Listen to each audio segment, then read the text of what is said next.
खिड़कियाँ तो कर ली मैंने साफ। अब करती हूँ इधर वाली खिड़कियों को साफ। बाप रे बहुत धूल हो रखी है।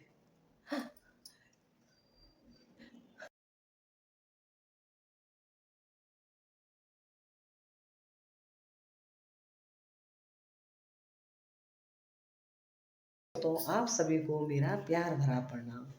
मैं सुनीता रावत, देहरादून देवभूमि उत्तराखंड से। दोस्तों, आशा करती हूँ आप सभी अपने परिवार के साथ कुशल मंगल से होंगे। मैं भी अपने परिवार के साथ कुशल मंगल से हूँ।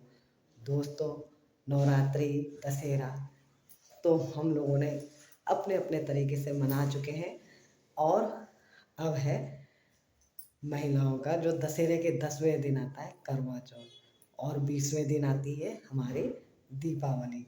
भगवान राम के घर आने से जो दिए की रोशनी, क्योंकि अमावस्या की रात रहती है और दिए की रोशनी से पूरा अयोध्या जगमगाता है, जिस उस वक्त में हमारे दीपावली मनाई जाती है। लेकिन उससे पहले दशहरे के बाद लोग अपने घरों की साफ सफाई पुताई वगैरह में लग जाते हैं। चाहे वो कोई भी हो, जाए जिसकी झोपड़ी है, घर है, मकान है, महल है, लेकिन साफ सफाई तो सभी करवाते हैं अपने अपने बजट के हिसाब से, अपनी अपनी आस्था और अपने अपने श्रद्धा के हिसाब से। तो मैं भी अकेले हूँ, बेटा कॉलेज चला गया, उधर गया, मैंने कहा चलो मैं भी एक एक कमरे की साफ़ सफाई करना शुरू करती हूँ।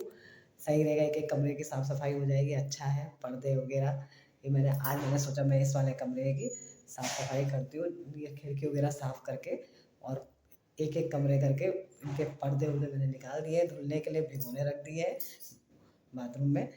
तो मैंने कहा धीरे धीरे मैं भी लग जाती हूँ, क्योंकि एकदम इकट्ठा एक साथ सफाई करने में, या तो फिर काफ़ी लोग हो तो तब तो ठीक है घर के सभी। अब अकेले हैं, धीरे धीरे लगी रहूँगी, सही रहेगा। अब दिवाली है कि नहीं है ये मुझे पता नहीं है, क्योंकि मेरी सासू माँ भी ख़त्म हुई थी अप्रैल में। तो देखो जैसे घर वाले बोलेंगे वैसे ही करना पड़ेगा। अगर अब की बार दिवाली छोड़नी पड़ेगी तो शायद दिवाली नहीं होगी। लेकिन घर की साफ़ सफाई में तो चाहे वो भगवान हो या पितृ देवता हो, कोई मना नहीं करते हैं, है कि नहीं। घर की साफ़ सफाई तो आप जब चाहो तब कर लो। वैसे तो मेरा घर पुताई करने के लिए मांग रहा है, क्योंकि सीलन बहुत है।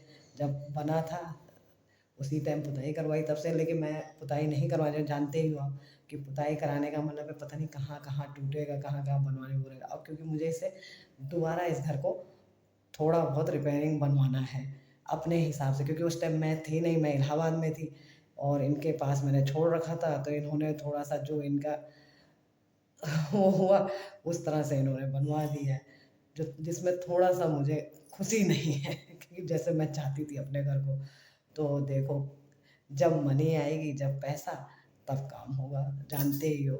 क्योंकि पैसे के बिना काम कुछ होता नहीं, और इस टाइम मेरे बच्चे पढ़ रहे हैं तो सारा खर्चा तो उधर ही रहता है। अब भाई हम मिडिल परिवार वालों को उसी तरह से उसी हिसाब से सोचना पड़ता है, कोई बिल्कुल वैसे तो है नहीं है। तो हम लोगों को जानते ही हो कि जो मिडिल परिवार रहता है तो उनको अपने बजट के हिसाब से उसी हिसाब से चलना चाहिए। जितनी चादर उतना पैर फैलाना चाहिए। तो अभी ज़रा बच्चों की पढ़ाई ज़्यादा ज़रूरी है, वो पढ़ लें तो उसके बाद फिर ये काम भी देखेंगे फिर। तब तक चल रहा है, कोई बात नहीं, ठीक है। भाई कम से कम किराए के मकान से वैसे रहने से उससे तो अच्छा है कि कम से कम सुकून से अपने मकान में तो है। ये अब सफाई शुरू करती हूँ। और मैंने बहुत सारा तेल लगा रखा है आज, क्योंकि मुझे बाल धुलना है, इसलिए मैंने अपने सिर पे खूब तेल पोत रखा है। इधर का पानी चूने का पानी है ना, कैल्शियम, और चूने के पानी में कैल्शियम ज़्यादा होती है, इसलिए जब से हम देहरादून आए ना हमारे बाल इतने झड़ रहे हैं, इतने झड़ रहे हैं कि क्या बताएं ना। मेरे बाल पहले इतने घने थे ना कि मैं कंघी लगाती थी तो मैं कहती थी कि हे भगवान कम झड़ जाते तो अच्छा रहता, क्योंकि कंघी नहीं घुसती थी, समझ लेना ना। इतनी परेशानी होती थी कंघी लगाने में, इसलिए पहले तो मैं हमेशा ज़्यादातर 2 चोटी रखती थी, क्योंकि मुझसे कंघी नहीं लगती थी। और अब ऐसे हो गया कि सर पे बाल ही नहीं है, इतने इतने गुच्छे बाल झड़ रहे हैं, रोज़ समझ लेना। जितनी बार कंघी लगाओ या नहाते समय बालों की एकदम वाट लगी हुई है, समझ लेना कसम से।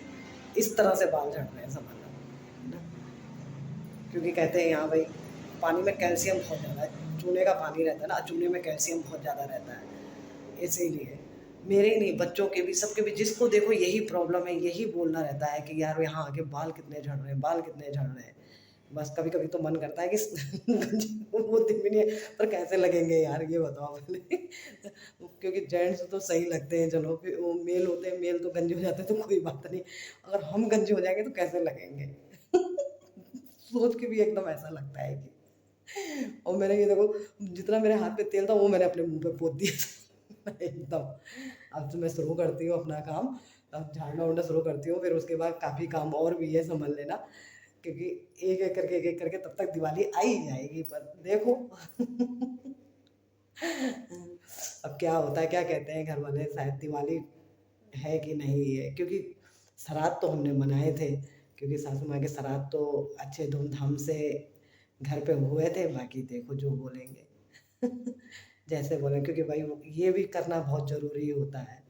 कहते हैं नहीं, भगवान और पितृ देवता का आशीर्वाद तो हमेशा बना रहे, कम से कम, क्योंकि जिस तरह से भगवान देव है, तो लेकिन लेकिन पितृ देवता का खुश रहना, मानना, उनका, कहते हैं ना कि पितृ, तो इसलिए उनका खुश रहना ज़्यादा ज़रूरी होता है। एक जो स्थान दिल में भगवान जी के, वही स्थान दिल में पितृ देवताओं के लिए भी होना चाहिए, बस। उनसे बढ़कर कुछ नहीं है भाई, उनका आशीर्वाद परिवार पे बना रहे तो समझ लो घर में खुशहाली खुशहाली, थोड़ा हो लेकिन सुकून हो, शांति हो, क्या फ़ायदा, बहुत ज़्यादा ना हो लेकिन घर में अशांति हो तो क्या फ़ायदा है कि नहीं है। सबसे बड़ी बात तो होती है, थोड़ा है थोड़े की ज़रूरत है, बस काम नहीं रुकना चाहिए, क्योंकि जो मन में इच्छा होती है वो काम होता रहे, बस इससे ज़्यादा क्या है, बैंक बैलेंस में लाखों करोड़ों रख के क्या फ़ायदा, है ना। दाल रोटी चलती रहे, बच्चों की पढ़ाई लिखाई, जो एक माँ के, जो एक मतलब पेरेंट्स की जिम्मेदारी होती है वो निभती रहे, और बस, और क्या है, सुकून से दूर। अब पता चला है कि इंसान बीमार है, दुनिया भर का पैसा है, सब डॉक्टरों का पेट भर रहा है, तो क्या मतलब फिर, है ना। चलो अब करते हैं, क्योंकि मैं तो अगर बोलने लग जाऊंगी ना तो ज्ञान देने लग जाऊंगी, फिर ज्ञान का भंडार निकल निकल के आता है, इस दिमाग से समझ लेना। इसलिए अब मैं शुरू करती हूँ साफ सफाई, ठीक है। और पता है, एक बात और कहनी है मुझे, जब हम गाँव में रहते थे ना, और गाँव में पहले कच्चे मकान होते थे, अब तो गाँव में भी लोगों के सबके टाइल्स वगैरह पक्के मकान हो गए, लेकिन उसकी बात ही अलग रहती थी। क्योंकि हम लोग उस दिन जब लिपाई पुताई होती थी तो मतलब कुछ दिन पहले मिट्टी ला के वो खोद खोद के, वो बिल्कुल पहाड़ के नीचे से खोद खोद के सुरंग जैसी हो जाता था अंदर, वहाँ से मिट्टी लेके आते थे, और फिर गोबर, और जो लिपाई पुताई इतना बढ़िया लगता था ना, उसकी एक अलग ही रौनक रहती थी, समझ लेना, गाँव में। और उसके पहले दिन जो मतलब वो गाँव के लिए, वो गायों के लिए पकवान बनता है ना, और उसको फिर लड्डू की तरह ऐसे बढ़ के उनमें रंग बिरंगे फूल लगा के, और तब फिर गायों को देने, जिनके घर पे रहते, घर पे जिनके खेतों में बनी रहती थी, खेतों पे, क्योंकि ढेर सारे गाय बकरियां रहती थी, तो लोग उनको जब वो देते थे ना, तो जिसको बगवाल कहते हैं हमारे गाँव में, ना, तो उसका एक अलग ही आनंद रहता। और लिपाई पुताई, क्योंकि पहले के कमरे इतने बड़े बड़े रहते थे ना, हम जब दरवाजे से वो अंदर से शुरू करते थे तो देखते रहते थे कि दरवाजा कब आएगा, कमरे की लिपाई पुताई पूरी होगी, समझ लेना। लेकिन जो खुशी होती थी ना, कि क्या बताएं, समझ लेना। अब तो क्या है, पुताई वाले को बुला दो, पुताई करवा लो, बस समझ लो, अब तक पैसों का खेल है। समझ लेना, पैसा है तो सब कुछ है, पैसा नहीं है तो कुछ नहीं है। ये हो गया अब तो। लेकिन पहले जो वो रहता था ना, मतलब लगता था कि त्योहार आ रहे हैं। त्योहार की एक अलग ही खुशी रहती थी। चलो अब करती हूँ, मैं शुरुआत करती हूँ, श्री गणेश करती हूँ साफ सफाई की, ठीक है।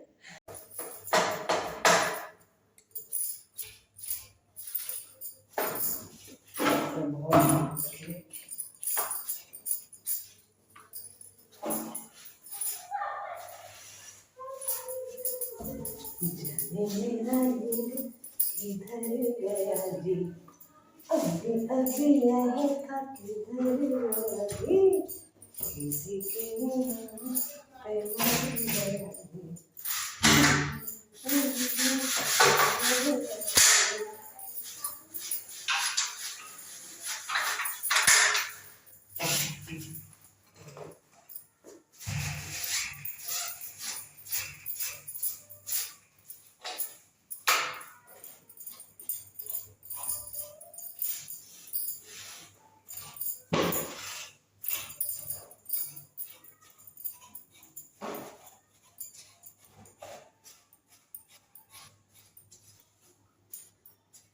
दिल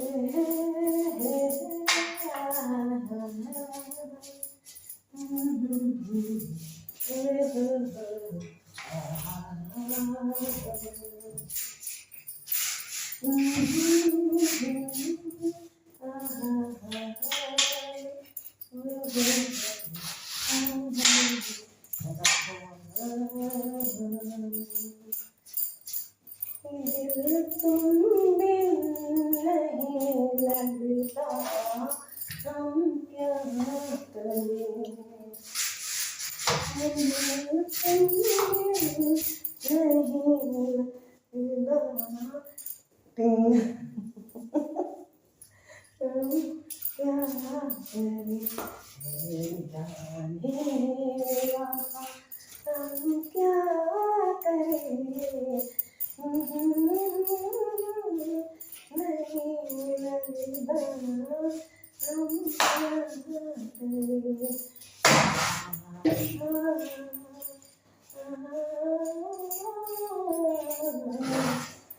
लगता, हम क्या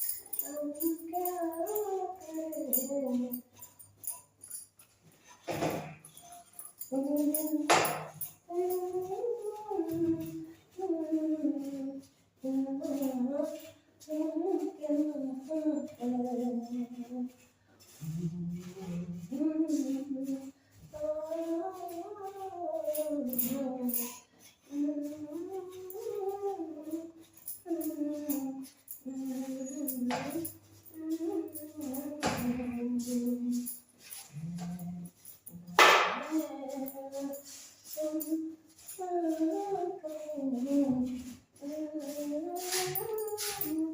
खिड़कियां तो कर ली मैंने साफ। अब करती हूँ इधर वाली खिड़कियों को साफ। बाप रे बहुत धूल हो रखी है।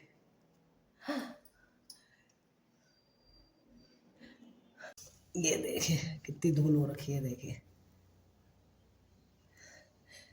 इनको करती हूँ साफ अब।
कमरे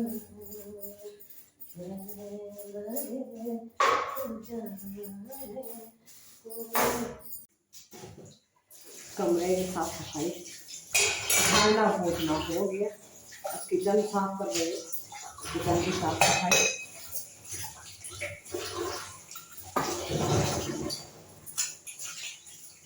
जिंदगी झंडवा ये है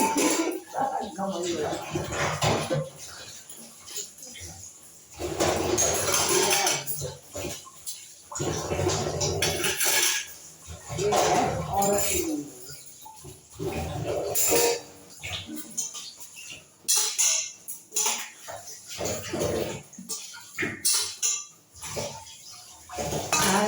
लगे रहो, तुम्हें क्या किया,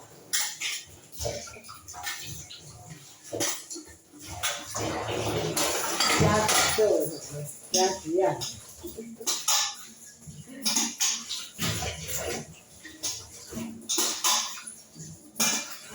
क्या औरत का पहले बेटी रहती है माँ के घर में, वो लाइफ बढ़िया रहती है। पढ़ो लिखो, पढ़ाई लिखाई करो, अच्छा है, मौका मिलता है तो खूब पढ़ो लिखो, अपने सपने पूरे करो, क्योंकि उसके बाद तो जिंदगी झंडी है। कहते नहीं है कि शादी का लड्डू जो ना खाए वो भी पछता है, जो खाता है वो भी पछताता है। बहुत से बोलते हैं खा के ही पछतावे। सारे दुख तकलीफ सारे कष्ट औरतें झेलती हैं, और फिर भी नाम किसका होता है, मर्दों का। यहाँ तक कि लाइसेंस लेके भी औरतें घूमती हैं, मांग में सिंदूर, माथे में बिंदी।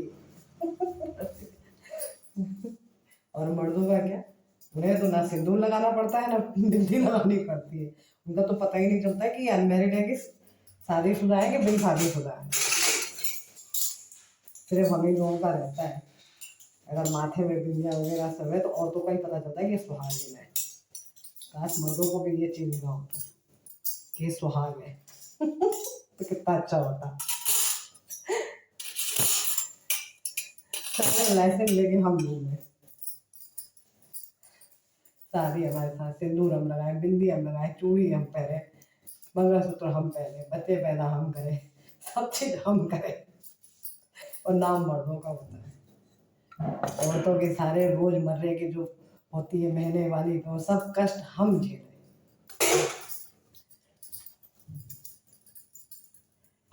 मर्दों का उसके बाद भी बोलेंगे मर्द तो कमाने निकलते हैं, अपना घर परिवार छोड़ के कमाने जाते हैं। अरे यार तो कुछ तो करा करो, कुछ तो करोगे,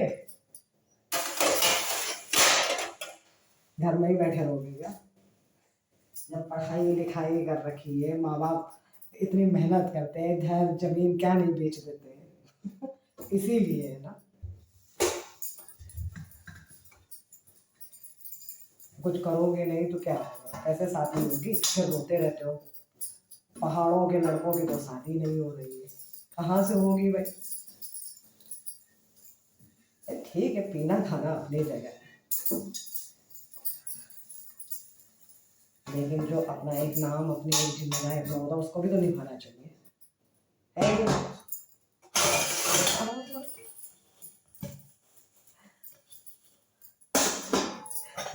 ये बहुत काम पड़ा है, काफी टाइम हो गया है, लग रहा मेरा केसू भी आ गया। भैया आ गए, अच्छा आ गया मेरा मेरा नूना बच्चा, मेरा केसू। और मेरे अभी बहुत सारे काम है, अभी ये किचन की साफ सफाई, उसके बाद फिर पोछा लगाना है, फिर पर्दे भिगो रखे हैं, पर्दे धुलने हैं, नहाना धोना, बालों में दुनिया भर का तेल लगा रखा है, बाल धुलने हैं, बहुत सारा काम है।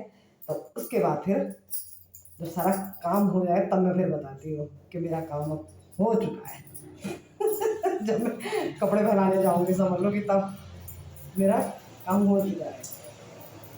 एक तो हमारे घर के पास में हेलीपैड है, ये देखिए, तीर्थ यात्री घूमने जाते रहते हैं, वो भी जरूरी है। इसलिए हर समय आपको हवाई जहाज की नहीं, हवाई जहाज नहीं, हेलीकॉप्टर की आवाज़ आती रहेगी, चौपर की। चापर, चापर चौपर जो भी बोलते होंगे, हेलीकॉप्टर वो उड़ते रहेंगे। माँ के घर में भरी वाला में हवाई जहाज आते रहते हैं। वो भी जरूरी है भाई, क्योंकि फिर 6 महीने के लिए तो खाता बंद हो जाते हैं बद्रीनाथ केदारनाथ धाम गंगोत्री यमुनोत्री चारों धामों के। तब एकदम शांत हो जाता है, उस टाइम बहुत कम सुनाई पड़ता है हेलीकॉप्टर की आवाज। इस टाइम तो बढ़िया लगता है, अच्छा लगता है। चलो करते हैं और काम भी अभी, फटाफट फटाफट फटाफट निपटाते हैं। बच जाएंगे मुझे 2:30-3 मुझे लग रहा है। बताऊंगी अब क्या टाइम हो गया। अब कुछ नहीं बाबू, आ गया मेरा नूना बच्चा। बेटा एक छात्र मेरा, ये बाबू। अच्छा। चलो भाई थोड़ा आगे करते हैं अब काम। 3 बज गए, नहाना धोना कपड़े धोना पर्दे धोना सब काम हो गया मेरा। अब जा रही छत पे कपड़े डालने के लिए। और मौसम भी एकदम बदल गया है, सुबह तो इतनी तेज धूप थी, अब एकदम ऐसा हो गया थोड़ा मौसम। देखो सूख जाए एक एक करके पर्दे। अब मेरा डेली 1 हफ्ते ऐसे ही रहेगा, एक एक कमरे की सफाई और एक एक कमरे के पर्दे धुलने, इसी तरह रहेगा। ये देखिए थोड़ा सा मौसम ऐसा हो गया।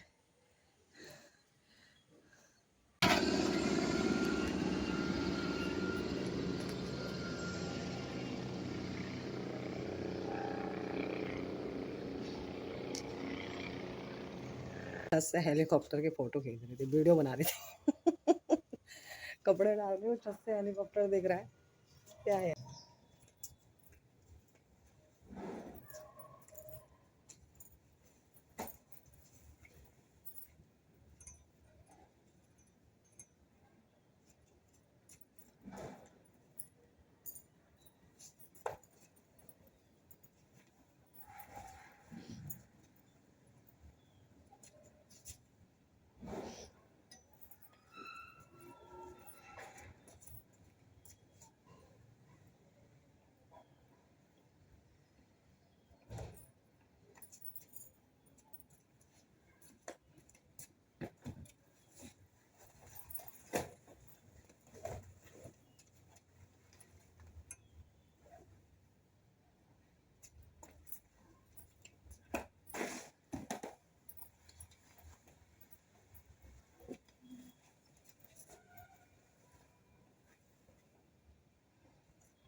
अब इसका क्या करें?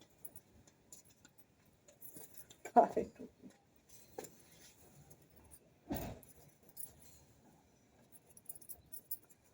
इसको बांधती हो।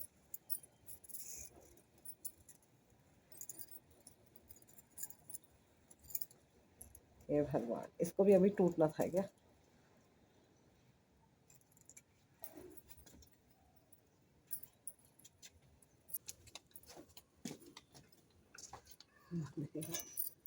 पता नहीं है। इसको जरा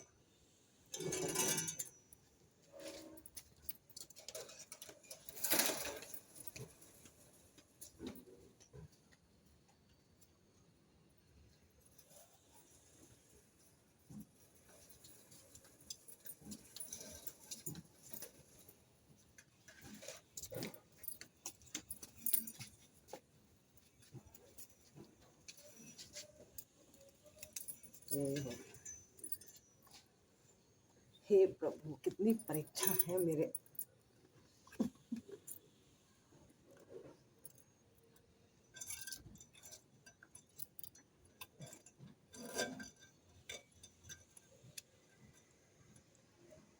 सही कहते हैं, पहाड़ी जुगाड़ी।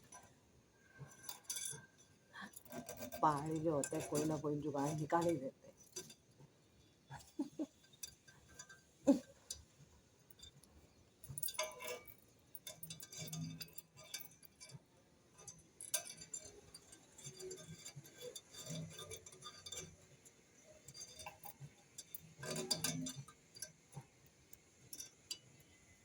यार, काम चलाना, टड़क टड़क टूट रहा है नहीं शायद,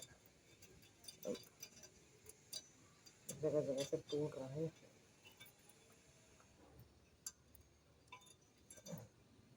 सही कर देते, इसको फिर शाम को ठीक करूँगी। इस पर दूसरा अब नहीं है, ये काफ़ी वो हो गया।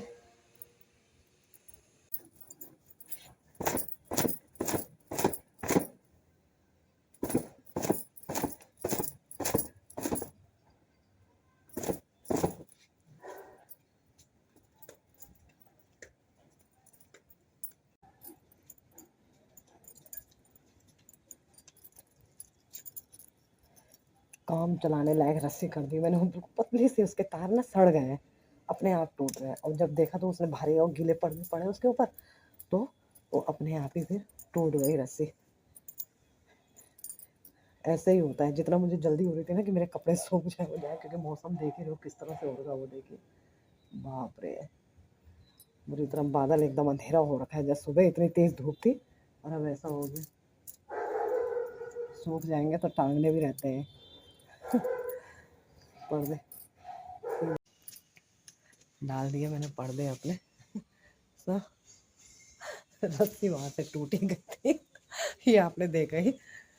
वो कहते हैं ना, पहाड़ के पहाड़ी जो होते हैं जुगाड़ी होते हैं सही बात है। अब लग गई है भूख और जाती हूँ खाना खाती हूँ। टाइम भी काफ़ी हो गया और अब तो रोज़ का ऐसे ही काम रहेगा मेरा, एक एक करके कमरे भी साफ करने हैं। तो फिर रहे सूर्य भगवान जी, हो जाओ।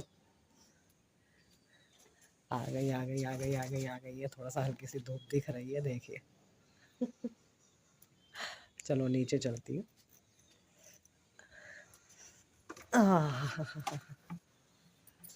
बस सूख जाए कपड़े मेरे।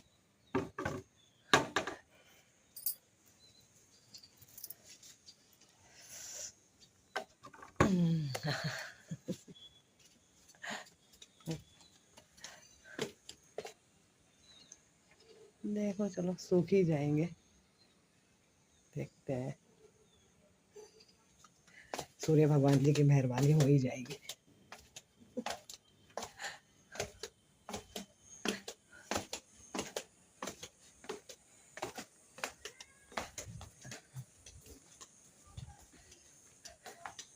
चलो फटाफट नीचे चलते हैं भाई।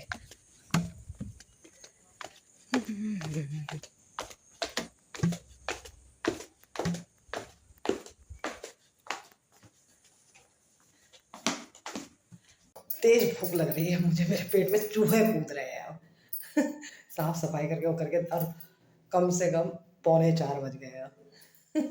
और मैं अब जा रही हूँ खाना खाने के लिए, क्योंकि बहुत तेज़ भूख लगी और मुझसे अब रहा नहीं जा रहा है, इसलिए मैं अपना ब्लॉग अब यहीं पे समाप्त करती हूँ। दोस्तों, अगर आपको मेरे ब्लॉग पसंद आ रहे हैं तो प्लीज़ प्लीज़ प्लीज़ मुझे लाइक करिए, कमेंट करिए, सब्सक्राइब करिए और शेयर करिए। जहाँ चाहा है वहाँ रहा है। और मेरी उम्मीदें हैं आप सबसे, क्योंकि मुझे पता है जो मेरे साथ जुड़े भी हैं, जो जुड़ भी रहे हैं और जो जुड़ेंगे भी, उन सभी को मेरा तहे दिल से उन सबका मैं आभारी हूँ।